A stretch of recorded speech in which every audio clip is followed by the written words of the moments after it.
চিন্তাভাবনা আমাদের বাস্তবতাকে রূপ দেয় এবং যখন আমরা একত্রিত হই তখন আমাদের চিন্তাভাবনা মানবতার ভাগ্যের নকশা নিজেই তৈরি করতে সাহায্য করতে পারে।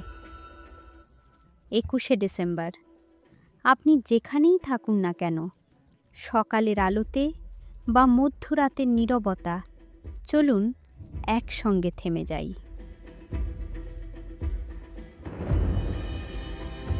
ভিন্ন দেশ, ভিন্ন গল্প, ভিন্ন জীবন, কিন্তু একটি উদ্দেশ্য, শান্তি।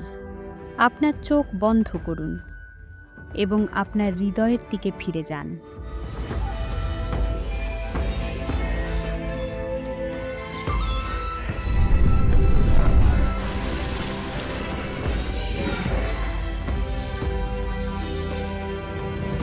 একটি বৈশ্বিক ছন্দের সঙ্গে তাল মিলিয়ে চলুন।